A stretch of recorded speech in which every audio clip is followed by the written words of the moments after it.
fondamentalement, est-ce que ça correspond à qui je suis, à mes valeurs, etc., ben, tant mieux si ça tombe dans cette zone-là, c'est ce qu'on va souhaiter aussi. Mais d'avoir cette espèce de fit entre les besoins de l'organisation et les forces de la personne. Puis c'est un peu ça l'idée de faciliter l'identification de ces choses-là chez les personnes. Philippe Dubreuil est psychologue organisationnel et professeur à l'École de gestion de l'Université du Québec à Trois-Rivières. Titulaire d'un doctorat en psychologie organisationnelle de l'Université de Sherbrooke, ses principaux intérêts de recherche ont trait à l'optimisation des forces et talents, à la motivation, au bien-être et à la performance au travail.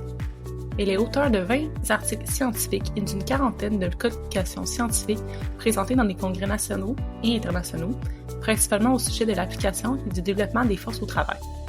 En tant que consultant, il réalise également des mandats auprès de gestionnaires et leurs équipes afin de les assister dans le développement de leur performance par une meilleure connaissance et utilisation de leurs forces. Aujourd'hui, Philippe a accepté notre invitation pour venir discuter de l'optimisation des forces et des talents au travail. Allô Philippe? Allô Ça Philippe? va bien, toi? Oui, ça va super bien, merci. Ben, merci de m'accueillir à votre podcast, là. C'est vraiment super apprécié. Oui, merci d'avoir accepté l'invitation. Puis, c'est ça, on a vraiment hâte de parler en fait des forces du sujet d'aujourd'hui avec toi. Puis, en fait, avant de commencer, là, on est curieuse de savoir un petit peu ton cheminement professionnel, ton parcours en fait qui t'a amené à être professeur en ce moment là, à l'université, chercheur. Fait que si tu voulais nous parler de ça un petit peu, on serait bien curieuse d'en apprendre un petit peu plus. Oui, ben ça va me faire plaisir. Beaucoup de choses à dire là-dessus. D'ailleurs, n'hésitez pas là, à me revenir là, si jamais vous voulez que je complète quoi que ce soit. Là. Grosso modo, en fait, moi j'ai fait mon bac en psychologie à l'Université de Sherbrooke. Ça remonte là, déjà à 2003 à ce moment-là.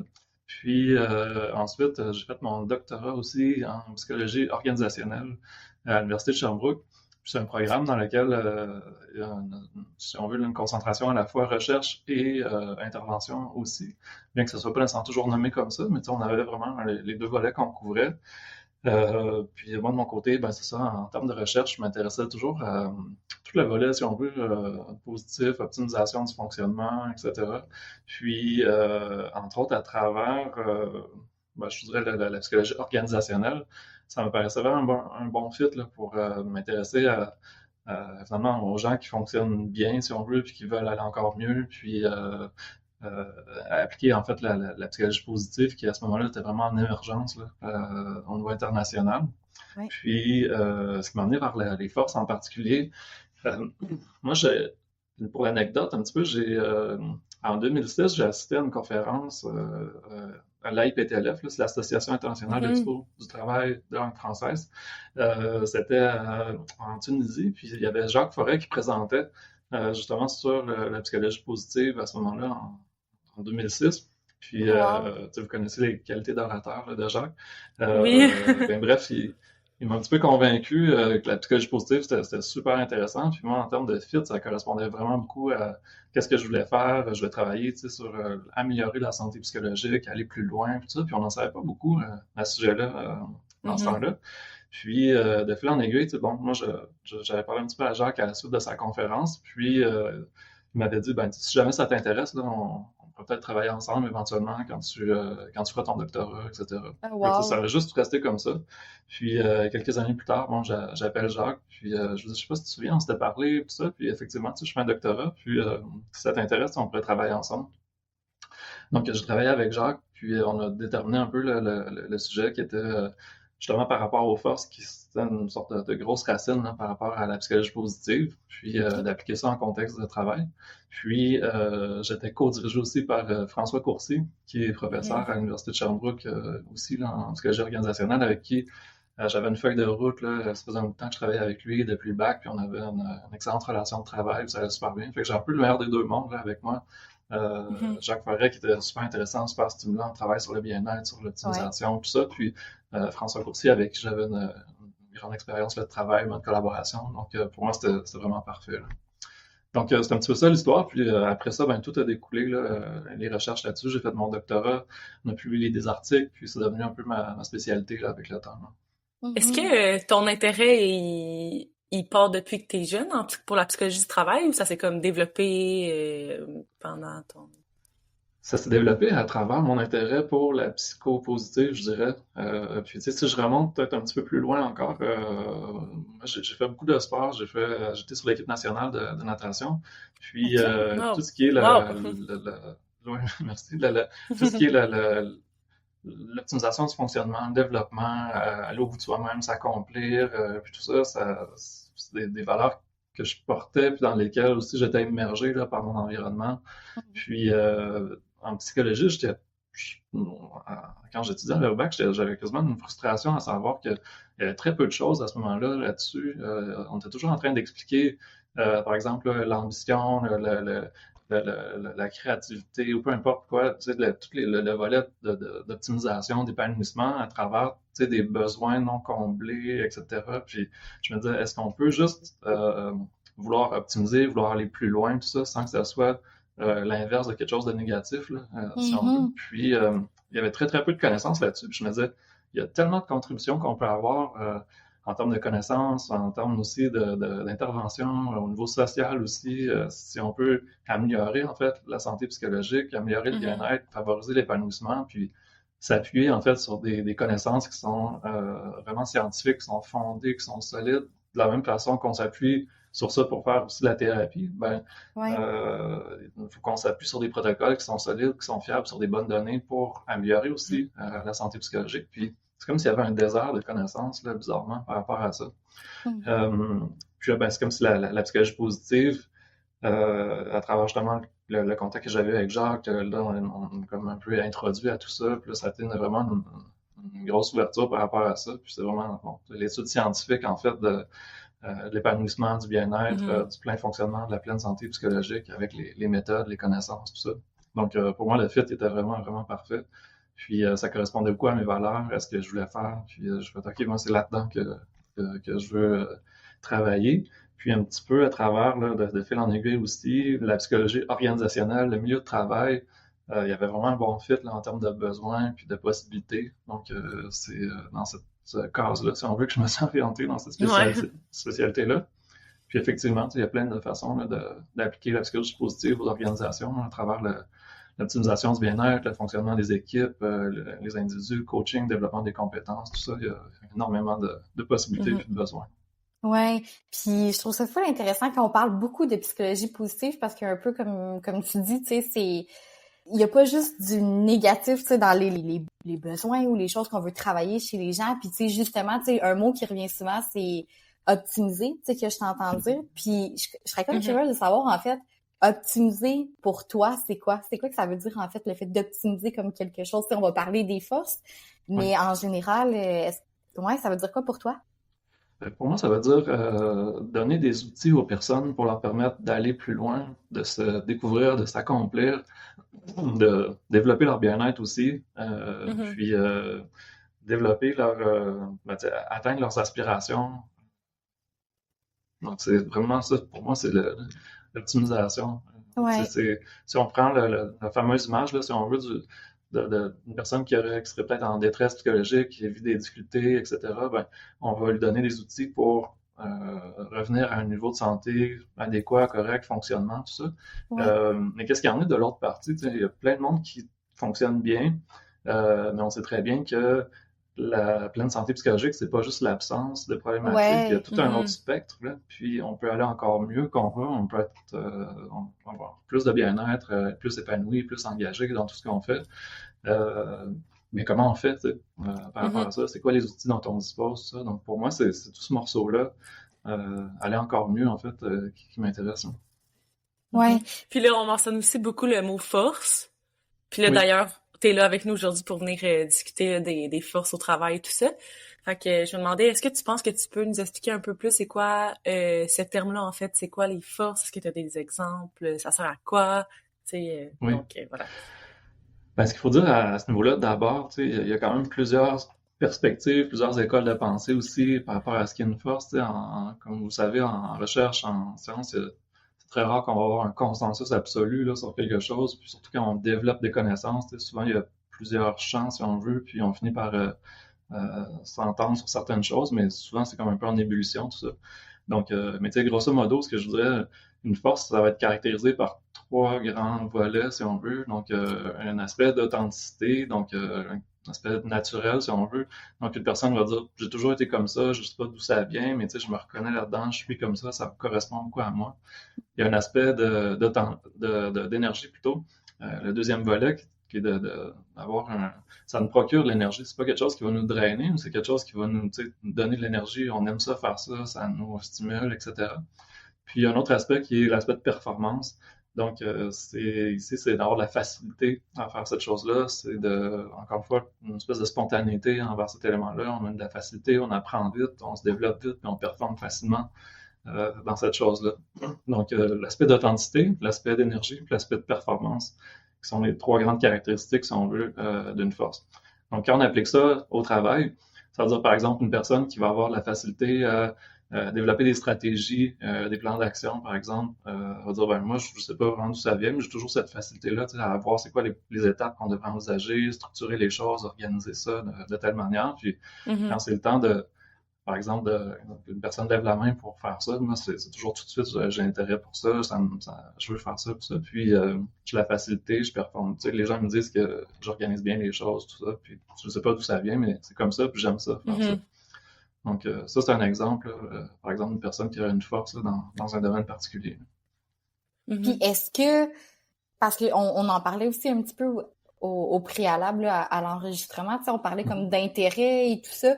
Est-ce que, tu sais, est-ce qu'il doit y avoir un intérêt pour quelque chose pour aussi que ça devienne comme un peu une force? Tu sais, mettons, on parlait des plans d'intervention et tout ça.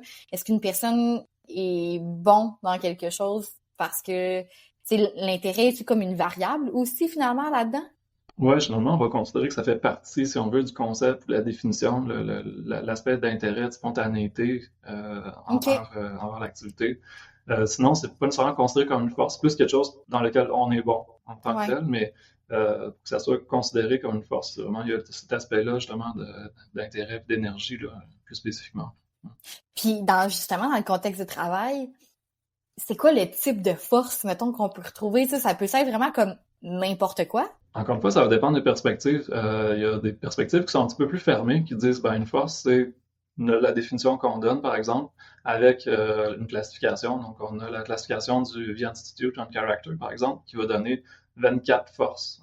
C'est très, très spécifique. Donc, une force, sont un peu définies par la classification. Une force, c'est quoi? Ben, c'est une des 24 qui sont présentes. On a aussi la classification de l'organisation Gallup, que les autres ont une classification de 34 forces. Puis les autres aussi, c'est quand même une perspective assez fermée. Là. Je pourrais vous en dire plus quand même par rapport à ça, d'où ça vient, comment ils l'ont développé, tout ça. Mais pour répondre vraiment à votre question, c'est une perspective un petit peu plus fermée.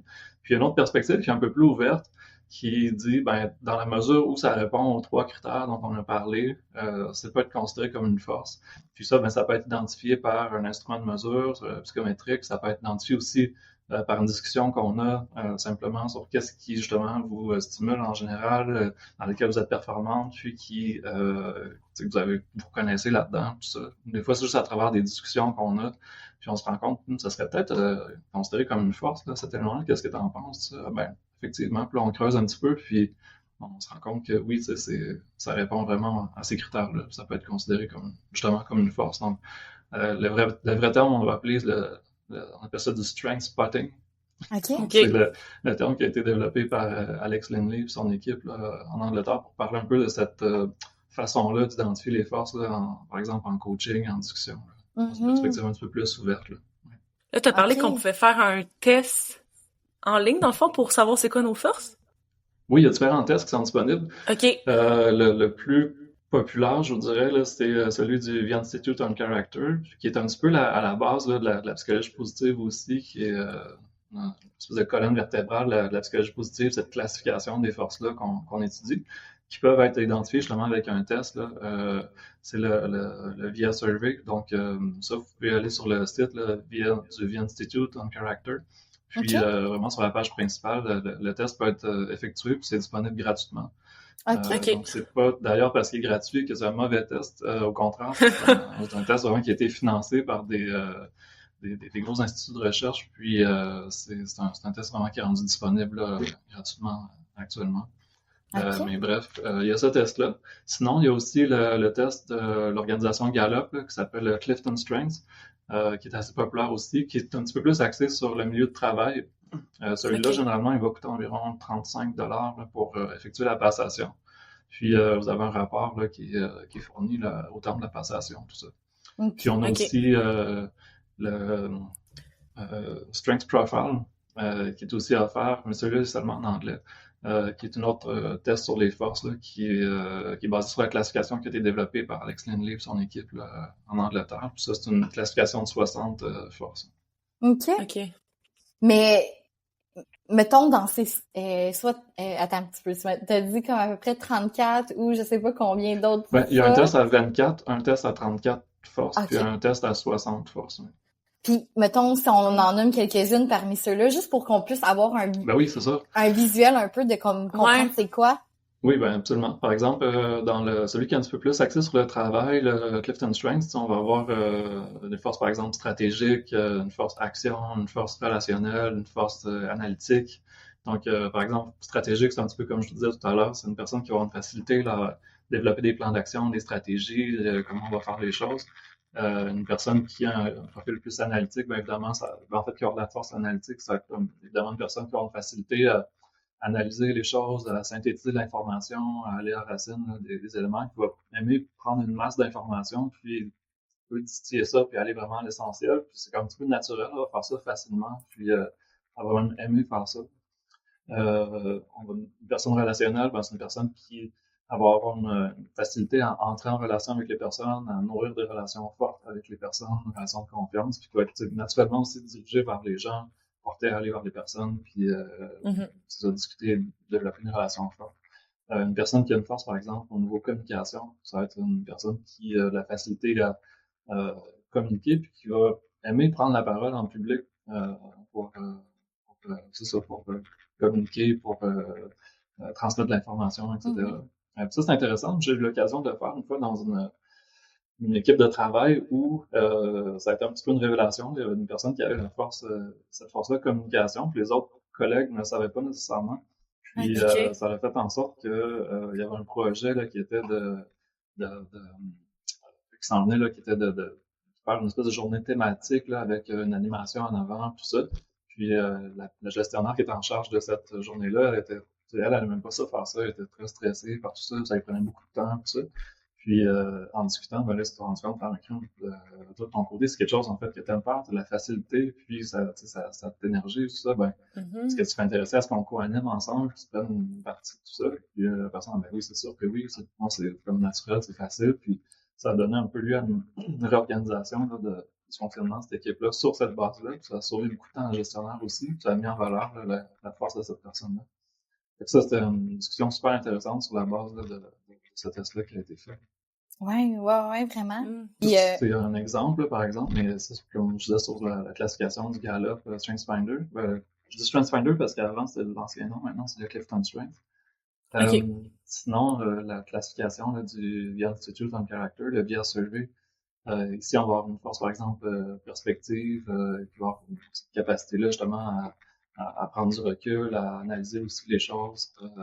Une force, par exemple, à justice, intégrité, c'est des personnes qui vont être particulièrement sensibles à toute la composante d'intégrité, justement, de justice là, entre les personnes, qui vont être particulièrement interpellées dans ces situations-là, puis qui vont avoir cette facilité-là aussi à voir des fois les injustices, puis défendre les situations. Puis c'est justement très naturel pour ces personnes-là. C'est quelque chose qui vient les chercher particulièrement aussi. C'est pas une question de valeur aussi en dehors de ça. Puis une facilité à identifier, à nommer les choses par rapport à ces aspects-là, puis défendre aussi les situations. Là, je me pose une question, en fait. Est-ce que tu peux avoir des forces différentes, mettons, à l'extérieur du travail, que tu vas pas retrouver au travail, ou inversement, exemple, j'ai des forces à l'extérieur du travail qu'on va retrouver au travail? Est-ce qu'il y a des différences, mettons, dans les types de forces entre le contexte? C'est une bonne question, mais généralement, c'est quelque chose qui est tellement central à notre personnalité que ça va se manifester dans l'ensemble des sphères de notre vie. Ça va être quelque chose qui va ensuite se traduire évidemment dans notre travail, mais c'est très, très central à qui on est comme personne. OK, je comprends. OK. Mais pour vrai, c'est vraiment intéressant. Puis justement, t'as-tu remarqué si les gestionnaires ou les gens qui vont employer des nouvelles personnes dans les entreprises, est-ce qu'ils prennent les forces des gens en considération pour les assigner à certains postes? Est-ce que c'est quelque chose qui est quand même connu dans les entreprises ou c'est quand même relativement nouveau de vouloir comme un peu intégrer les forces et de prendre ça en compte finalement chez les gens dans une entreprise? C'est de plus en plus quelque chose qu'on va voir. Je dirais, tu sais, il y a différentes façons de voir ça. C'est-à-dire que comme philosophie en tant que telle, ça peut être quelque chose qui est, tu sais, qui est de plus en plus justement connu puis répandu, puis qui, tu sais, aussi qui fait beaucoup de sens là, en tant que tel. Sauf que dans la pratique, de façon très, très concrète, à travers le quotidien, tout ça, ça semble toujours facile à faire. Puis, encore moins, je dirais, les gens vraiment qui vont aller utiliser, par exemple, ce type de test-là pour alimenter leur équipe, les discussions, etc. Ça, c'est encore, je dirais, plus rare, mais tu sais, c'est de plus en plus présent. Okay. Mais c'est ça, faut le C'est voir un peu comme les différemment. tests psychométriques? Ben, c'est des tests psychométriques, en fait.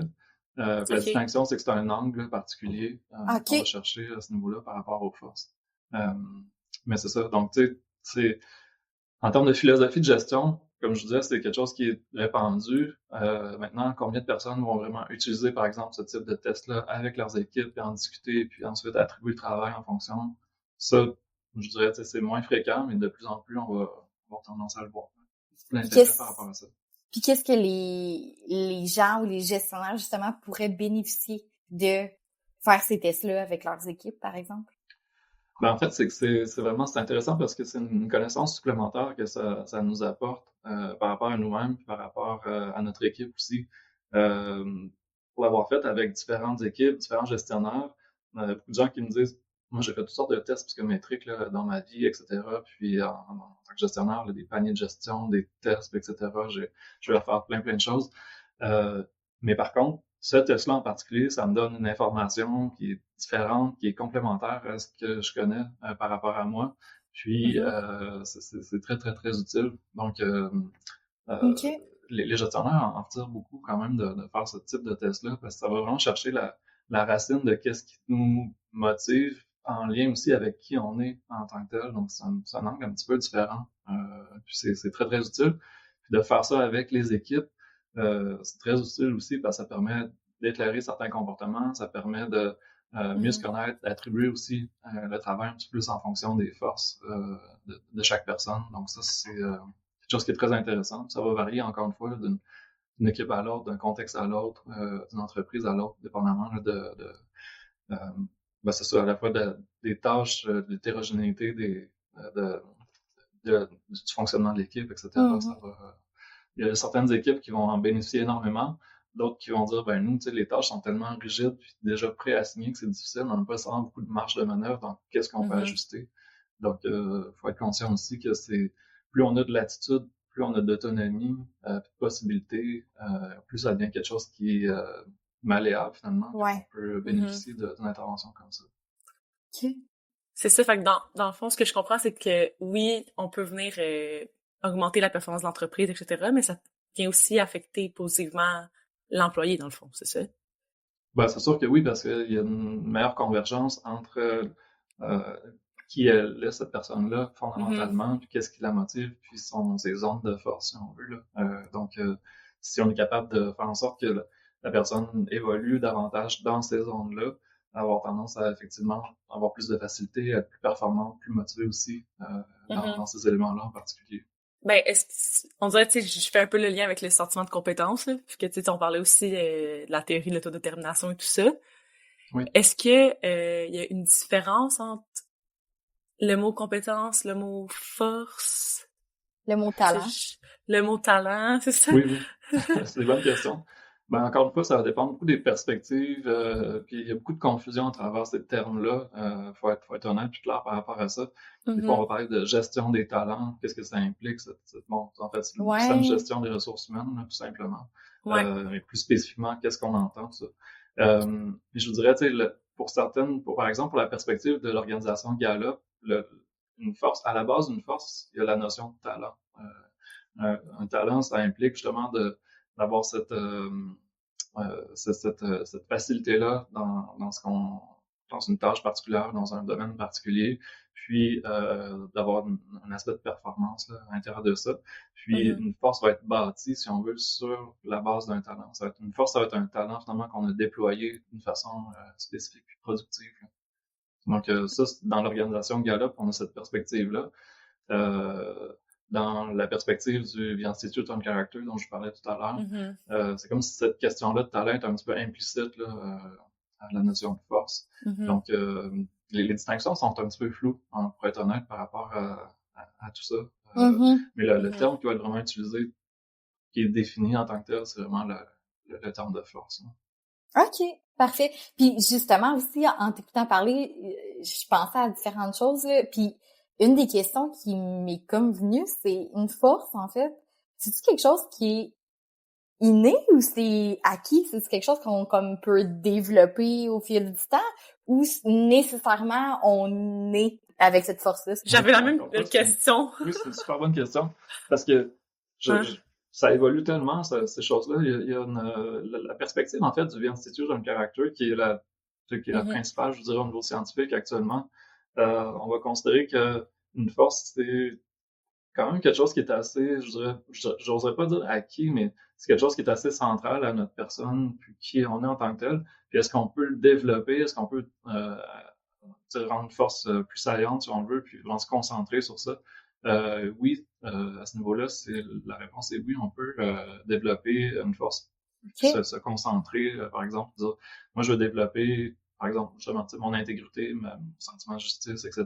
Puis on peut le faire de façon consciente, puis le développer, puis se concentrer sur ces éléments-là, puis d'essayer de l'appliquer encore davantage, puis là, on vient intégrer ces éléments-là de plus en plus. C'est ce qu'on constate, en tout cas, à travers la recherche, que c'est des choses qui sont effectivement quand même flexibles, là, qui sont moins fixes qu'on s'attendait. OK. Fait qu'on pourrait, par exemple, identifier les forces, par exemple, des membres de notre équipe, mais on pourrait offrir des ressources aux employés pour qu'ils développent des forces attendues, mettons. Tu sais, c'est quelque chose aussi qui peut se faire dans un contexte de travail? Ouais, c'est une super bonne question. J'essaie de me placer dans vraiment une posture de recherche. Là. On n'est pas encore tout à fait rendu là par rapport à ça. On est beaucoup dans l'intervention. Okay. Comment faire pour faciliter l'identification des forces des personnes, justement avec les tests psychométriques, puis leur permettre d'en prendre davantage conscience, puis ensuite les déployer encore mieux dans le cadre de leur travail. Maintenant, tu sais, de prendre une posture où on dit, ben, je veux que tu développes telle force, puis tu vas le faire de telle manière. Là, tu sais, on n'est pas rendu là. Ouais. On parle plus de développement des compétences, C, mais en même temps, oui, ben, tu sais, c'est ça. rentre Si on veut développer des compétences en tant que telles, là, c'est peut-être quelque chose qui est un petit peu plus technique. On va dire, par exemple, je veux que la personne développe des compétences de rédaction, des compétences de gestion de tel type de projet ou des compétences de planification. Bref, on va avoir des éléments qui sont un petit peu plus spécifiques, puis ça va être un peu plus technique, puis on n'ira pas chercher l'aspect de motivation à l'intérieur de ça nécessairement. Ni d'authenticité, un peu comme tu parlais, tu sais, au final. Si on revient à la définition que tu as donnée au début, tu sais, développement des compétences, peut-être que c'est, oui, encore là, comme, tu sais, on s'attend peut-être à ce que tu sois compétent dans tel ou tel domaine ou telle tâche, mais c'est peut-être pas authentique de la ça peut peut-être être une nécessité, par exemple, on a besoin que pour accomplir tel travail, tu développes telle compétence, puis là, ben, on va développer la formation en ce sens-là, etc. Développer une force en tant que telle, c'est ça, là, ça va chercher l'aspect, comme on dit, un petit peu plus... tantôt, vous parlez de l'aspect un peu plus acquis, inné en tant que tel. Donc, on est dans ces zones-là aussi, c'est quelque chose qui fondamentalement me ressemble comme personne, dans lequel je me reconnais, puis qui me procure de l'énergie, puis qui me stimule fondamentalement parce que ça correspond à qui je suis, puis à mes valeurs, etc. Ben là, c'est plus tant mieux si ça tombe dans cette zone-là, c'est ce qu'on va souhaiter aussi. Mais d'avoir cette espèce de fit entre les besoins de l'organisation puis les forces de la personne. Puis c'est un peu ça l'idée de faciliter l'identification de ces choses-là chez les personnes. Il y a une sorte de prise de conscience là, qui est nécessaire d'abord par rapport à ça. Puis ensuite, d'être capable de se diriger soi-même et notre gestionnaire aussi dans ces zones-là, faciliter notre performance. Là. C'est sûr qu'il ne faut pas négliger. Des fois, il y a des zones de faiblesse et des zones de compétences qu'on doit développer qui sont pas nécessairement dans nos forces. Il faut nécessairement le faire aussi. Mais si on peut aussi être conscient davantage justement de ces zones de force-là qui nous représentent à notre meilleur, qui représentent notre potentiel aussi, à ce moment-là, c'est super intéressant de le connaître puis de le développer de façon consciente puis de s'orienter dans cette direction-là de façon consciente aussi. Autre que les questionnaires qu'on peut faire pour savoir c'est quoi nos forces, est-ce qu'on peut juste, mettons, prendre un moment puis comme se demander dans quoi, exemple, on se sent authentique, on a de l'énergie, puis qu'on se sent performant. Comme c'est ça, est-ce qu'il y a d'autres choses à faire que répondre à des questionnaires, mettons, pour essayer de voir c'est quoi nos forces? Ben oui, vous pouvez le faire à travers justement une espèce de réflexion par rapport à soi-même, de s'auto-observer aussi, de voir dans quoi, tu sais, si par exemple, il y a une situation dans laquelle je me retrouve puis que vraiment, ça m'allume énormément, cette chose-là, puis tout le monde me dit qu'effectivement, je suis performant dans ça, puis d'avoir cette espèce de niveau de conscience-là, ça veut dire que c'est des bons indices qu'on est dans des zones de force. Fait que, on peut s'auto-observer là, par rapport à ça. On peut aussi le reconnaître à travers des reflets qu'on reçoit des autres personnes, en discutant, tout ça. Si, par exemple, je peux avoir une discussion avec vous, puis de peut-être identifier certains indices que je perçois, puis vous les reflétez. Puis des fois, ça vous donne des indices là, sur des zones de force que vous pouvez avoir. Puis un exercice qui est intéressant, qui a été développé aussi, c'est le Reflected Best Self. Donc, je sais pas comment traduire en français, le meilleur de soi qui nous est reflété, en fait. Puis ça, en fait, comment ça fonctionne, c'est que on demande à des personnes de confiance autour de nous de nous revenir sur des situations où on était à notre meilleur, qui nous représentent à notre meilleur. Donc, ça peut être, par exemple, des gens qui sont autour de vous au travail, des gens qui sont autour de vous dans votre famille, dans les éléments bénévoles, au sport, peu importe, de revenir sur une ou des situations dans lesquelles vous avez été à votre meilleur, puis qu'est-ce qu'ils reconnaissent en vous dans ces situations-là. Puis là, vous avez par exemple 5, 6, 7, 8 personnes comme ça que vous sollicitez peut-être par courriel ou quelque chose comme ça pour juste dire, je fais un exercice d'introspection, j'aimerais ça, avoir votre input là-dessus. Puis là, vous recevez cette information-là. Puis ensuite, c'est de la trier en fonction de qu'est-ce que ça vous donne comme information. Donc, par exemple, une personne, elle m'a dit telle chose. Dans cette situation-là, en fait, elle faisait référence à tel événement. Puis les forces qu'elle a identifiées ou les éléments, en fait, qui me représentent à mon meilleur, il y a tel aspect, tel aspect, tel aspect. Puis après ça, l'autre personne aussi, on va avoir d'autres choses par rapport à tel autre contexte, une autre situation, etc. Donc, on compile cette information-là, vous pouvez le faire sous forme de tableau. C'est quoi l'événement? C'est quoi les forces qui ont été, par exemple, identifiées à l'intérieur de ça ou que vous reconnaissez? Puis des commentaires, des choses comme ça. Puis là, vous compilez cette information-là, puis là, ça vous donne un peu un portrait de vous qui est dans votre meilleur. Si on veut, c'est quoi les circonstances, les forces que je possède, les événements qui m'ont représenté à mon meilleur. Des fois, c'est des choses qu'on s'était peut-être même pas rendu compte, ou des choses, des fois, qu'on prenait pour acquis, mais qu'on se rendait pas compte à quel point c'était quelque chose qui était saillant, qui nous représente. Puis, avec ce feedback-là, on fait un peu une synthèse. Donc, qu'est-ce qui ressort de ça? Pour moi, ce serait quoi les forces que je pourrais nommer, là? Par exemple, si j'en retenais 5 principales, je fais une synthèse de ça. Puis, ce qui est suggéré aussi, c'est de faire une espèce de paragraphe là, qui nous représente à notre meilleur. Lorsque je suis à mon meilleur, je aussi. Fait que là, vous avez votre paragraphe qui vous représente à votre meilleur. Vous avez identifié une espèce de noyau de qui vous êtes comme personne à votre meilleur. Fait que ça, c'est super intéressant. C'est une autre façon de l'obtenir, d'avoir qui va au-delà, si on veut, des tests psychométriques, c'est encore plus personnalisé, puis c'est vraiment sur la base de témoignages qu'on reçoit. Donc ça, c'est intéressant. Ouais, vraiment. Puis c'est ça, c'est le fun parce que c'est comme un peu de l'introspection que tu peux faire par toi-même, tu sais, puis puis je me demandais aussi en t'écoutant parler si c'est quelque chose que tu peux me répondre, là, évidemment, mais est-ce que vous savez si le fait de faire ça, d'identifier nos forces, puis après ça, peut-être miser sur ses forces pour accomplir des tâches ou des choses dans sa vie, savez-vous si ça augmente le niveau de bien-être, en fait, des gens? Oui, ça a été ça a été démontré ça par des recherches avec des devis expérimentaux, puis ça a été répété là, à plusieurs reprises, puis on le voit OK. très, très souvent, ça que ça fait. On va voir justement un gain au niveau du bien-être. Ouais. Puis, dans certaines recherches aussi, on va voir une diminution aussi des symptômes dépressifs. Donc, au niveau clinique, ça peut avoir un effet aussi. Ouais. Mais bref, le volet d'augmentation du bien-être, oui, on le voit, ça a des effets sur le bien-être, sur l'engagement aussi, qu'on va voir. Mais tout, en fait, va dépendre de à quel point on réussit à l'appliquer puis à maintenir une sorte de, pas une discipline, mais une espèce de suivi par rapport à ça. Donc, si vous faites ça de façon un peu isolée, dans une bulle, puis que vous mettez ça de côté au bout d'une semaine, ça va avoir un petit effet sur votre bien-être, puis après ça sera pas maintenu. Mais si par contre, vous dites, avec, par exemple, un test psychométrique, vous avez un retour sur vos 5 principales forces, vous dites, je vais essayer d'en appliquer une à chaque semaine de façon intense, de façon différente, ou d'appliquer, disons, la première semaine, j'en utilise une, la deuxième semaine, j'en utilise une qui est différente, etc. Puis j'essaie de l'appliquer de façon différente, tout ça. Ça fait en sorte que les gains sont capitalisés, si on veut, puis sont plus espacés sur le temps, puis votre gain en bien-être va être plus considérable. Ça ne sera pas une espèce de bulle isolée, mais ça va être maintenu davantage dans le temps. Ouais, c'est super intéressant. Vraiment.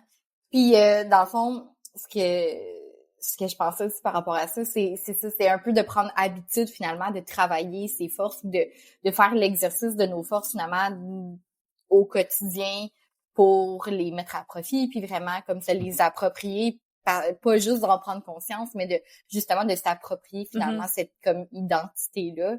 Oui, exactement, c'est super important. Le fait d'en prendre conscience en tant que tel, généralement, ça amène ce petit gain-là de bien-être.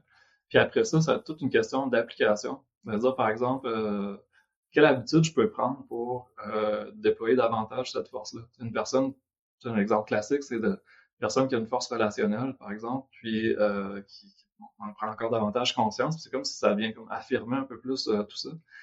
La question qu'on peut se poser, c'est de quelle habitude je peux prendre pour essayer de être un peu plus dans cette zone-là. Puis une personne va pouvoir dire, au début de chaque journée, je vais prendre le temps de saluer une personne différente, par exemple au bureau. Je vais proposer d'aller dîner peut-être une fois par semaine à une personne différente, quelque chose comme ça, juste pour alimenter ça. Puis ça va être quelque chose, encore une fois, si c'est réellement une force, ça va être quelque chose pour laquelle cette personne-là a de la facilité, a de l'intérêt, puis elle aime faire ça, tout ça. Donc ça la met dans cette zone de force-là, puis ça cultive ces éléments-là.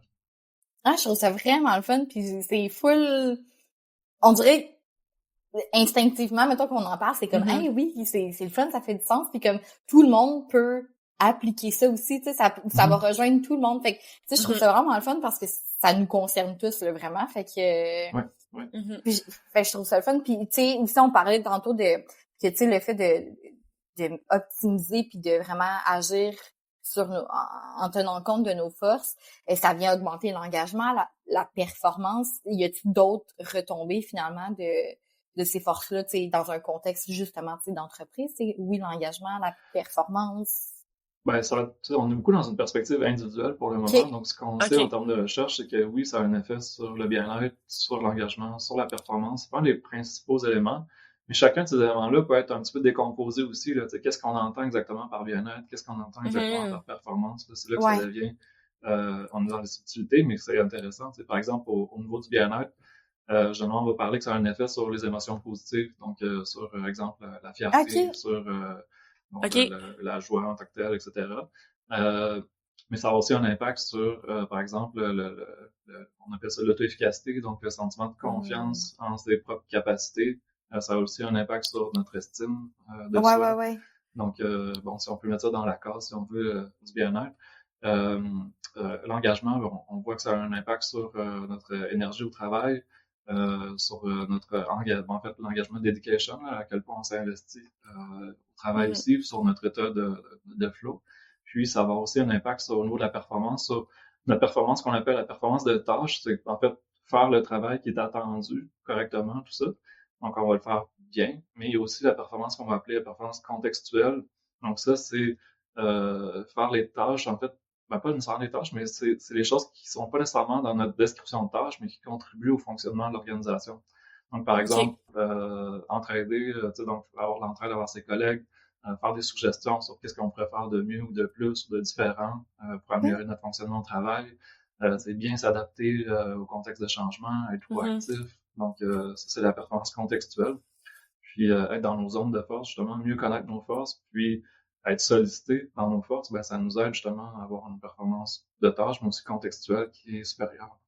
Puis, en fait, moi, j'avais une question qui me popait.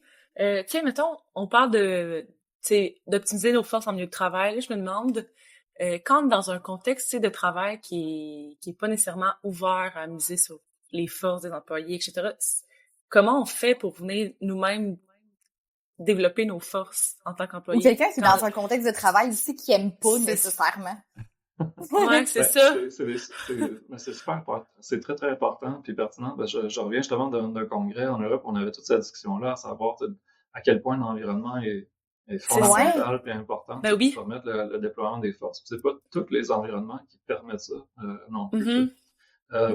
Mais chose certaine, pour répondre à votre question, la façon de faire, si on se retrouve dans un environnement comme ça où on a l'impression que c'est un peu plus fermé, on a les mains liées par rapport à ce qu'on peut faire, c'est d'abord de les connaître, ses forces. Donc, avec un test psychométrique là, comme le Clifton Strength, par exemple, c'est vraiment un bon point de départ. Puis juste avec cette prise de conscience-là, ça nous amène à voir qu'est-ce qu'on peut faire différemment, qu'est-ce qu'on peut voir. Puis ensuite, dans les actions à poser, généralement, ça va d'essayer de développer cette latitude-là à travers notre travail. Donc, par exemple, en s'investissant dans des projets qui sont un petit peu externes à notre travail, il y a toujours des fois des besoins pour une personne qui va s'impliquer dans un projet quelconque là, pour, je sais pas, représenter l'équipe auprès de tel institut ou des choses comme ça, ou pour voir dans une perspective d'amélioration continue, est-ce qu'il y a des choses qui peuvent être faites dans l'organisation pour améliorer notre fonctionnement, des choses comme ça, de se porter volontaire par rapport à des besoins organisationnels ou des projets. Mais juste là, on va nécessairement se sortir de notre cadre qui est un petit peu fermé pour aller dans un autre contexte qui va peut-être nous ouvrir des portes, nous permettre de déployer justement certaines forces en fonction justement de ces besoins-là. Fait que c'est comme un peu d'aller à l'encontre de l'environnement, comme tu prends le lead de le faire même si l'environnement est comme pas... Oui, c'est de voir quelles sont les possibilités dans mon environnement justement pour déployer ces forces-là. Puis il y a toujours quand même certaines portes, certaines possibilités de s'investir qu'on peut trouver. Là. C'est sûr que si on se pose pas cette question-là, puis qu'on dit moi mon travail c'est ça, puis faut que je le fasse, etc. Mais généralement dans les organisations, il va toujours avoir un besoin un petit peu à l'extérieur de notre travail, on va être sollicité pour telle chose. Des fois, c'est des choses qui peut-être que c'est pas nécessairement tout le monde qui veut faire, mais s'investir sur telle proposition, tel projet, tel besoin d'organisation. Donc ça peut nous permettre des fois à travers ces besoins-là, de déployer les forces en fonction justement de ce qu'on a identifié et qu'on se connaît nous-mêmes. On dirait à ce que ça me fait penser avec ce que tu dis aussi. On en va peut-être dans une autre discussion, là, mais il y a quand même une notion de mindset qui est comme un peu associée à ça. Le fait d'avoir, de vouloir voir ces opportunités-là aussi, d'être ouvert à voir finalement notre environnement sous un œil différent, de pas juste voir ça comme un environnement où ce qu'on est contraint de faire les choses, mais de vraiment prendre en charge justement, il y a des besoins à telle place, dans tel projet ici, ça. Fait que il y a comme aussi cette notion-là, j'ai l'impression de mindset en arrière qui est comme on va essayer de prendre les choses en main puis de voir les choses de façon plus optimiste. Puis je pense que ça vient aussi avec la notion de psychologie positive, un peu comme tu parlais au début, là. En fait, ce que tu fais référence, si je me trompe pas, ça fait référence à ce qu'on va parler de mindset fixe ou growth. Donc, c'est un mindset de croissance ou un mindset fixe. Donc, est-ce que je me représente moi-même et aussi mon univers, si on veut, comme étant fixe, puis les choses sont comme ça, je suis comme ça, puis je suis un peu pris dans ça, puis il faut que je vive avec, ou je me représente moi-même puis mon environnement comme étant en changement perpétuel, puis en croissance potentielle aussi. Puis, je peux toujours faire mieux, ou faire différent, ou faire plus. Puis, il y a plein d'opportunités qui m'attendent. Donc, comment je me représente justement ma personne et mon environnement, ça peut jouer énormément dans la décision que je vais prendre pour justement déployer mes talents ou pas. Ouais, puis on dirait je fais comme des liens avec d'autres concepts en psycho avec ce que tu parles, là. On dirait je pense au locus de contrôle, là. Tu sais, le fait de justement d'avoir le contrôle sur un peu son environnement versus l'environnement nous contrôle, hein. Tu sais, fait qu'il y a comme ça aussi un peu qui est comme en lien avec ça, là. Oui, ben, tu sais, c'est sûr que le fait d'avoir un lieu de contrôle peut-être un peu plus fondamentalement interne va faire en sorte que je vais peut-être prendre un peu plus le leadership sur différentes situations, puis dire que je peux avoir un impact sur l'environnement, je peux avoir un impact sur justement les situations. Donc, je vais essayer de voir à partir de mes forces, qu'est-ce que je peux faire pour changer les choses, hein. Ouais. Ah, mais je trouve ça full intéressant. En tout cas, ouais. Ouais, il y a peut-être un autre lien à faire qu'on peut aussi. Il y a beaucoup d'études qui se font sur ce qu'on appelle le job crafting. Donc, oui, je l'ai lu aussi. Ouais. C'est ça. Donc, cette capacité-là à façonner son travail en fonction justement de à la fois ses intérêts, les possibilités, les opportunités, de dire ben moi, sachant que je m'en vais dans cette direction-là, puis sachant aussi mes forces, qu'est-ce que je peux faire pour saisir les opportunités qui sont présentes dans mon travail pour justement être un peu plus dans mes zones de force, atteindre ces objectifs-là, puis c'est façonner finalement mon travail à l'image de ce que je suis, de ce que je veux qu'il soit. Donc, prendre justement les opportunités, prendre les défis qui vont correspondre à ce que je fais de mieux, puis tranquillement, graduellement, ben ça va être reconnu, les gens vont faire appel à moi, puis ça va me façonner encore plus dans ces zones-là, puis de fil en aiguille, tu sais, j'avance, je progresse, puis je façonne mon propre travail sur la base de mes compétences, de ce que je fais le mieux, de ce qui m'intéresse le plus, là. C'est ça, j'avais lu ça dans les articles sur le modèle demande et ressources au travail. Oui, ça me faisait penser à ça. Ouais, tu vas chercher comme des ressources. Ouais, effectivement, c'est-à-dire que plus on est capable de façonner notre travail, ben plus ça nous procure nécessairement aussi des ressources, parce que, comme je disais, ben, les gens vont reconnaître cette performance-là, ils vont nous accorder plus de ressources, on va être capable aussi d'aller chercher plus de ressources pour atteindre nos objectifs, puis là, tout ça, donc ça s'enchaîne comme ça. Des ressources à la fois organisationnelles, mais aussi personnelles. Puis on progresse comme ça, puis on est de plus en plus engagé, puis on façonne notre travail. Puis c'est un peu une roue qui tourne de cette manière-là. Je trouve ça full intéressant. Puis tu sais, je me dis en plus de plus en plus, on voit des métiers ou des métiers qui émergent un peu plus. Tu sais, il y a comme des gens qui vont utiliser leurs forces, comme ce qu'on fait en ce moment, tu sais, le podcast et tout ça, il y a un aspect de communication, de relation aussi. Fait que tu sais, c'est basé aussi sur des forces. Tu sais, j'ai l'impression que les gens de plus en plus ils font du job crafting basé sur leurs forces. Je pense que c'est vraiment un domaine qui va être full de plus en plus en émergence, ou du moins qui va comme être full de plus en plus connu peut-être. Là, je trouve ça vraiment intéressant. Ouais. Ben, effectivement, c'est un bon principe à appliquer parce que c'est ça, le monde du travail est tellement en évolution, c'est ça. de plus en plus rapide.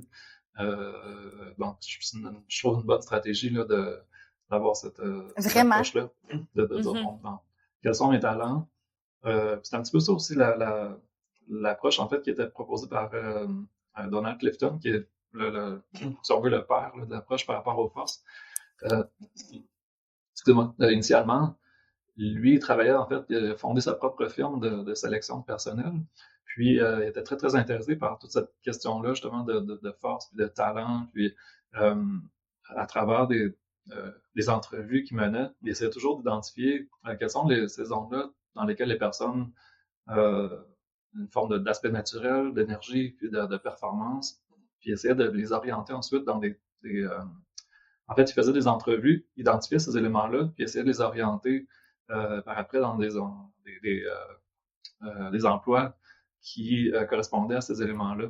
Et il y a eu tellement de succès, justement, que c'est lui qui, par après, a acheté l'organisation Gallup, qui est devenu CEO de Gallup, Clifton, puis c'est devenu leur modèle de consultation, l'approche centrée sur les forces, qui était basée finalement sur toutes les entrevues qu'il avait menées, toutes les questions, puis toute cette approche-là. On lui a vraiment allé implanter ça, si on veut, chez Gallup. Puis c'est sur cette base-là, ensuite, qu'ils ont développé leur instrument psychométrique, le Clifton Strengths, puis la classification, ensuite, de 34 forces et talents. Donc, c'est très proche, justement, c'est de se questionner sur ces aspects-là dans lesquels premièrement, on se reconnaît beaucoup, l'aspect d'authenticité naturelle, qui nous donne Mhm. l'énergie, qui nous stimule, puis qu'on a, tu sais, par exemple, si on prend votre cas, je sais pas si c'est ça, mais l'aspect de communication, le podcast, tout ça, peut-être que au terme du podcast, c'est pas quelque chose que vous allez dire, ah, mon Dieu, je suis fatigué, je suis content que ça soit terminé. Au contraire, tu sais, je dis, ah, c'est normal le fun, puis j'ai le goût d'en faire d'autres, Ah. puis c'est ça. Il y a cet aspect d'énergie-là, tu sais, qui ressort. Puis, de performance, de dire, ben, tu sais, c'est facile, on aime ça, la facilité, on reçoit Mhm. toujours des bons commentaires, etc. Ben, tu sais, ça veut dire qu'il y a probablement des aspects de force qui sont en jeu dans ce que vous faites actuellement, par exemple. Ouais. Oui. Fait que c'est de reconnaître Ah. ça, et de dire, ben, est-ce que je peux capitaliser dessus? Tu sais, c'est de dire, par exemple, si vous faites un peu de job crafting sur cette base-là, ben, de dire, on veut s'investir là-dedans, on trouve ça super intéressant, puis de fil en aiguille, peut-être que ça va vous mener tu sais, à d'autres opportunités par après, puis vous allez pouvoir tabler sur ça. Puis, Mhm. en tout cas, si Oui, ça peut tellement. mener. Ouais. Ouais. Mais je trouve ça full intéressant. Puis vraiment, en plus, on en parle souvent au Piep. Là, c'est vraiment une petite parenthèse que je fais, là. Mais tu sais, des fois, on est fatigué avant les enregistrements. Puis on ressort des enregistrements, puis on est comme, ben voyons donc, c'était donc bien intéressant. Hey, on en aurait parlé longtemps. C'est vrai. On a plus d'énergie après nos enregistrements qu'avant, tu sais. Ben, c'est un C'est bon tellement exemple. vrai. C'est un super Ah bon ouais. exemple. J'avais lu dans ton petit questionnaire que tu as rempli, Philippe, avant qu'on se rencontre, que tu faisais des projets de recherche sur, t'évaluais dans le fond les interventions d'optimisation des forces. Puis là, je me demandais Oui. comment tu faisais pour évaluer ça, en fait. Je me demandais juste, c'est ça, y a-t-il une Oui. façon de faire? Ben, oui, en fait, il y a plusieurs façons de faire. OK. Nous, ce qu'on fait, c'est, par exemple, là, on va avoir un devis qu'on appelle un devis expérimental. Donc, c'est d'avoir un groupe qui fait l'intervention pendant qu'il y a un groupe qui ne fait pas l'intervention, comparer est-ce qu'il y a des différences là, Ah oui, entre OK. les deux groupes. Donc, on va aller, par exemple, en entreprise et on va proposer à X nombre de participants de faire l'intervention d'identification puis de déploiement des forces dans le cadre de leur travail. Puis en OK. parallèle, il va y avoir aussi un groupe équivalent du même nombre de personnes qui ne fait pas l'intervention. Puis on va prendre des mesures avant, puis après, puis à différents moments aussi après, par rapport à leur bien-être, par rapport à leur engagement, par rapport à leur performance au travail, par rapport à leur motivation. Puis on va voir est-ce qu'il y a une différence finalement entre nos deux groupes. Est-ce que ceux qui ont fait l'intervention euh, voient des gains finalement par rapport à est-ce qu'en fait, je dirais pas est-ce qu'ils voient des gains, est-ce qu'on observe des gains à travers OK. les mesures qu'on prend pour le groupe qui a fait l'intervention justement au niveau du bien-être, de l'engagement, de la performance. Donc Puis c'est vous comme ça qu'on voyez va qu'il y a des gains, en fait, c'est ça. c'est ça, ouais. OK. Exact. Fait que, on va mesurer l'efficacité d'une intervention de cette manière-là. Ouais. OK. OK. C'est super Ah. intéressant, pour vrai, vraiment. On finit souvent sur des questions plus pratiques, là, mettons, pour que Oui, les gens vas-y. puissent le mettre en concret. Je suis d'accord. Dans le fond, je me demandais, est-ce que tu aurais un conseil ou des conseils à donner comme à des managers ou des leaders qui souhaitent intégrer le concept de force au sein de son travail? Oui. Ben, moi, je dirais, le premier conseil, ce serait la prise de conscience, là. Donc, de faire le test eux-mêmes. OK. Donc, un des tests, je trouve qui est très, très intéressant, puis qui est très axé au niveau du travail, comme je disais tout à l'heure, c'est le Clifton Strengths. C'est quand même OK. très accessible. Donc, à peu près 30 à 40 minutes, là, ils peuvent avoir effectué le test. Ça se fait en ligne. Puis, ils obtiennent un rapport, justement, sur leurs forces, puis comment ils peuvent les appliquer différemment davantage dans le contexte de travail. OK. Donc ça, c'est une première étape qui est intéressante. À travers cette prise de conscience-là, puis cet exercice-là qu'ils peuvent faire juste eux-mêmes, ben, ils peuvent voir après, est-ce que ça serait intéressant de le faire avec l'équipe? Généralement, la réponse c'est oui. Il y a une sorte de prise de conscience qui est vraiment intéressante. Puis les gestionnaires avec qui on a eu l'occasion de travailler, ils nous disent presque tous, ça serait vraiment intéressant de faire ça avec mon équipe, puis qu'on OK. puisse échanger là-dessus.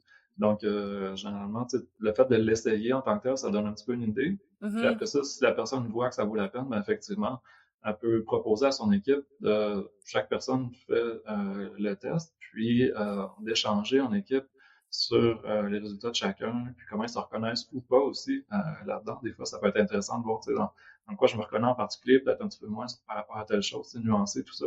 Avoir un échange ouvert là, par rapport à ça, puis de voir ensuite, ben, en fonction justement des projets, en fonction de ce qu'on fait, en fonction de notre mode de fonctionnement actuel, est-ce qu'il y a des choses qui pourraient être optimisées? Est-ce qu'il y a des choses qui pourraient être faites différemment? Est-ce qu'il y a certaines choses qui pourraient être peut-être accomplies par une personne ou ben, peut-être deux personnes ensemble différemment?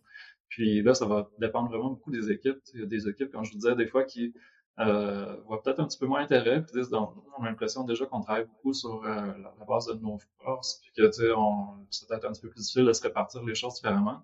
Puis on a d'autres, au contraire, que c'est vraiment une révélation, puis tu dis, on n'avait pas vu ça de cette manière-là, ça vient éclairer plein de choses, autant dans notre mode de fonctionnement que aussi comment on préfère les choses différemment, se répartir les choses, tout ça, puis ils reconfigurent finalement la façon de fonctionner de l'équipe. Puis des fois, c'est des gestionnaires aussi qui, entre eux, ont échangé là-dessus, puis ils se disent « ce serait vraiment intéressant que telle personne dans ton équipe fasse cet aspect-là du travail dans mon équipe, puis que moi, dans mon équipe, il y a une autre personne qui fasse tel type de travail. » Bref, ça interchange un petit peu les choses, reconfigure. Il y a plein de possibilités comme ça. Donc, c'est ce que je suggérerais. Donc, le faire, le tester pour soi-même. Ensuite, si la personne voit la pertinence, de le faire avec son équipe, puis de voir où ça peut nous mener. OK, ouais. C'est relativement simple, dit de même, tu sais, de comme prendre conscience de, puis de le faire. Tu sais, je me dis sûrement qu'il y a des endroits où les gestionnaires ont peut-être pas le temps, ou qu'ils voient peut-être pas les effets plus positifs de ça, tu sais. Oui, ben c'est sûr. Généralement, quand même, il y a toujours moyen de se dégager un petit demi-heure, même si c'est, par exemple, sur l'heure du dîner, là, pour faire le test, puis juste se tremper le pied, puis voir, il y a vraiment quelque chose, je pense, d'intéressant là-dedans, puis de voir, effectivement, ça vaudrait peut-être la peine d'investir ce temps-là aussi avec mon équipe. Ça, c'est vraiment propre aux gestionnaires. Puis il y a des gens aussi qui accompagnent les équipes pour ça aussi, donc si la personne ne se sent pas nécessairement habilité là, à faire une intervention d'équipe à ce sujet-là. Il y a toute une série de consultants en fait qui sont disponibles et qui peuvent faire ce type d'exercice-là aussi. Fait qu'on va passer à la petite question, à la question qui sort en fait du sujet, la question brise-glace. Oui. Est-ce que t'es prêt, Philippe? Je suis tellement nerveux, là, je me dis que ça va être, est-ce que je vais répondre correctement? Non, mais là, c'est parce qu'on sort là, de l'aspect théorie. Là, on veut savoir toi, là, en tant qu'humain. OK? Fait que... Ça va être quoi? Ouais, c'est ça. Fait que j'ai sélectionné 5 cartes. Fait que tu peux me donner un chiffre entre 1 et 5. Puis je te lirai la question. Bon, allons-y, 4. OK. OK, donc la question, c'est ton entourage doit choisir 3 mots pour te décrire. Lesquels crois-tu qu'ils utiliseraient? Ah mon Dieu, c'est une bonne question. Ouais. 3 mots, ouais. Ben, je pense détermination. Okay. Authenticité. Puis, à part ça, je sais pas le troisième, hein. C'est pas évident, hein, quand vient le temps. C'est pas évident. Mais pense à tes forces, là. Ouais, mais tu sais, ça revient beaucoup à ça. Ouais, ok. Mais peut-être l'aspect ça pourrait dire de analyse, synthèse, je sais pas comment dire, là, mais ouais. Ouais, l'aspect de concision, t'es capable de comme regrouper structure, peut-être, dans un sens. Ouais, structure. Analyse, structure, ouais. Hey, mais c'est tellement un beau... Vous voulez du contexte, on voit ça là. Ben, j'allais dire, c'est tellement un beau mot, authenticité, je trouve. Ouais. Oui, ben, je vous remercie, mais tu sais, en fait, détermination, c'est que j'en ai parlé un petit peu tout à l'heure, mais tu sais, à travers le sport, le sport, ouais. Ça, c'est j'allais dire. C'est de pousser beaucoup le doctorat, tu sais, tout ça. Donc, tu sais, ça demande beaucoup de cette détermination. Puis les gens, je pense, reconnaissent ça chez moi. Puis je souhaite, en tout cas, que ça puisse les inspirer aussi. J'essaie vraiment beaucoup de l'amener dans ce sens-là. Tu sais, quand je vais parler de mon expérience en natation puis en sport, tout ça, des fois, je l'utilise aussi avec les étudiants. J'avais toujours dans une perspective là, que ça puisse, c'est ça, tu sais, susciter l'inspiration, puis que ça soit intéressant, stimulant, puis que ça amène les gens à vouloir se dépasser eux-mêmes. Puis l'aspect d'authenticité, ben c'est ça, je pense que vous avez vu aussi Julie qui a parlé un petit peu de leadership authentique, tout ça. Ouais. C'est une valeur qui est super importante pour moi. Cette espèce de transparence, authenticité-là. Puis j'allais dire, tu sais, des fois, on va penser que ça peut peut-être nous nuire d'avoir cette transparence-là, parce que ça peut paraître comme un Mhm. peu de la naïveté, là. Puis on se présente aux gens tel quel, sans défense, sans masque, tout ça. Puis, tu sais, ça nous rend peut-être justement vulnérables, là. Mhm. Euh, mais pour moi, c'est vraiment quelque chose, au contraire, je trouve, qui est une force, puis qui devrait susciter justement ben, tu sais, l'inspiration chez les autres personnes, puis qui fait en sorte que ça vient aussi, je pense, j'espère en tout cas, susciter la confiance. Puis Ouais. c'est quelque chose qui est super, super important pour moi. Puis tu sais, pour la petite anecdote aussi, je vais revenir justement avec la natation, si ça peut vous Ouais. inspirer. J'ai quelque chose qui m'avait un petit peu marqué et frappé à travers toutes ces années-là. Il y a une super grande championne en natation qui s'appelle Ana Marcela Cunha, qui est une Brésilienne, tu sais, qui est encadrée par une équipe dans un contexte. Tu sais, j'ai eu l'occasion en fait d'aller nager avec elle puis Ah, au début de wow! sa carrière. Puis c'était super intéressant, c'était super le fun, c'était super simple, tout ça. Puis je me rappelle aussi une Coupe du Monde où on était, puis il y avait différentes équipes nationales, tu sais, un peu partout dans les différentes tables qui étaient au souper, tout ça. Puis ceux qui avaient le plus de fun, là, c'était les Brésiliens. Ils étaient tellement, justement, simples, Authentique. authentiques, puis Ah, c'était facile, puis tout ça. Puis là, je me disais, mais c'est elle qui performe le plus, en plus, tu sais. Puis cette Ouais. conception-là, des fois, où on dirait, tu sais, il faut qu'on soit dans sa défensive stratégique, puis ouais. etc. Puis, tu sais, que peut-être aussi avec les personnes, que ça peut nous nuire dans tu sais, qu'il faut qu'on se protège un peu Ouais. dans notre Ouais. développement, tout ça. Euh, J'avais comme un exemple parfait où je voyais que, tu sais, ceux qui performaient le plus, finalement, devant moi, c'était ceux qui avaient le plus de fun, puis qui étaient le plus transparents, puis le plus authentiques, puis que c'était le plus simple, en fait, de travailler avec eux, puis que la communication était fluide, puis ils n'avaient pas peur de se dire les choses, tout ça. Mhm. Puis je trouvais ça vraiment, vraiment super intéressant. Puis il y avait comme d'autres équipes tu sais, où je voyais que c'était comme vraiment l'ambiance fermée, tout ça, puis il y avait beaucoup d'animosité, puis de compétition, même entre les athlètes de la même équipe, tout ça. Ouais. Euh, Puis, tu sais, en tout cas, le contraste, je l'ai encore en tête, mais tu sais, c'était vraiment frappant. Puis, Ouais. moi, c'est ça, moi, tout de suite, j'allais à la table avec les Brésiliens parce que, justement, c'était super la fun, puis on passait la soirée, puis tout ça. Mais Oh, bref, nice! c'est pas quelque chose Ah. qui, je pense, qui est contraire à la performance. Euh, Puis, j'espère que de plus en plus, on va le reconnaître, là, en termes de, justement, Ah, leadership ouais. authentique, puis de à quel point c'est important pour susciter la confiance, puis la transparence, la collaboration, l'entraide, là, dans les équipes. Il faut être capable de donner cet exemple-là aussi. Mhm. Puis petit à petit, les gens s'ouvrent un petit peu plus, font plus confiance, puis voient que ça n'a pas mal été aussi d'être authentique entre eux. Donc, bref, tout ça, je fais une longue parenthèse, mais tout ça pour dire que c'est quelque chose Mhm. que je porte beaucoup. Là. Ouais. C'est un Mhm. bel exemple. Je me reconnais beaucoup parce que moi aussi, je fais du sport de haut niveau, puis Oui. c'est c'est vrai quand même. Tu sais, je m'en rends compte, là, c'est quand même... c'est vrai, tu sais, genre, les gens qui performent, ils sont authentiques dans un... Je suis 100% d'accord Ben, avec toi. Mon Dieu, je m'en rends compte. ben, c'est de se rendre compte aussi peut-être que justement, à l'inverse, les gens qui sont pas authentiques avec eux-mêmes, tu sais, les gens qui portent un petit peu un masque ou qui vont à l'encontre un peu de ce qu'ils sont, ça tire du jus, tu sais. Fait qu'au final, comme Mhm. Philippe, tu dis, tu sais, les Brésiliens ont du fun, puis ce qui quasiment se demander, mais voyons donc, c'est comment ça qu'ils peuvent être aussi bons, mais être autant genre, Ils ont je de sais pas, tu l'énergie sais. encore. Ouais, c'est ça, tu sais, avoir autant de plaisir, mais c'est parce que, justement, tu sais, être soi-même, ça devrait pas demander de l'énergie, tu sais, c'est Mhm. toi. Fait que Ouais. comme, En tout cas, moi, je le voyais surtout comme étant quelque chose qui ne nuit pas, alors que Mhm. des fois, on peut être porté à croire que ça pourrait être le cas. Mais bref, c'est ouais. ça. Fait que ça, c'est bref, ça, c'est un autre mot. Puis le dernier, l'aspect justement analytique, stratégique, structure, etc. Ben effectivement, je pourrais juste dire que c'est quelque chose qui me caractérise. Là. Les gens qui me connaissent peut-être qui riraient un petit peu, là, mais sans être excessif là-dessus, moi j'aime ça quand les choses sont bien organisées et structurées. Puis j'en parlais justement Mm. avec ma conjointe, mais c'est quelque chose qui me permet justement d'être relax, tu sais. Ouais.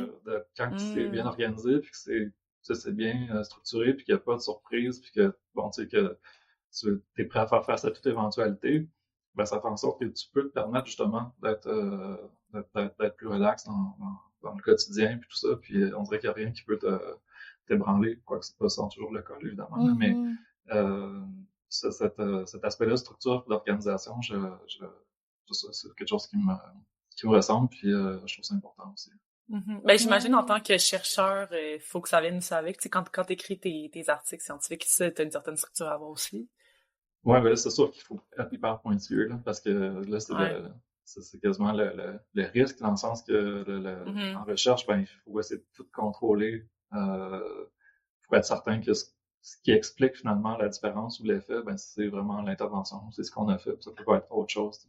Donc, ça, on va essayer de le faire quand on prépare les choses, puis aussi quand on les exécute, puis après ça, quand on les analyse. Ouais. Ah, mais merci pour vrai, ça répond super bien à la question, puis je trouve ça full intéressant parce que, tu sais, on en apprend, on se connaissait pas beaucoup, en fait, à la base, là, tu sais, on était dans le même labo à l'université, mais mis à part ça, tu sais, on se connaissait pas tant que ça, fait que je trouve ça le fun, ça en dit un petit peu plus sur toi, puis même les forces, en fait, là, moi, c'est pas un sujet que je connaissais beaucoup d'avance, là, fait que je suis vraiment contente qu'on ait couvert le sujet, là, c'est vraiment intéressant. Ouais. Ben, ça me fait plaisir, j'espère que ça a été enrichissant, puis c'est sûr que à travers les questions, tu sais, il y a rien qui est non plus là coulé dans le béton, puis qui est parfait, puis qui est absolu, donc il y a beaucoup de nuances à faire là-dedans, autant dans les définitions elles-mêmes que les concepts, que leur utilisation. Je pense que le danger, c'est de dire il faut que je mette tout de côté, je me focus pas sur mes faiblesses, juste sur mes forces, puis etc. Puis bon, tu sais, il faut relativiser tout ça. C'est quelque chose, je pense, à reconnaître, reprendre conscience, puis exploiter. Mais il faut toujours que ça se passe dans le bon sens, évidemment. Oui. Exact. Ben, merci beaucoup, Philippe. Ben, ça fait vraiment plaisir. Merci à vous autres, c'était super le fun. Oui, merci. Merci beaucoup.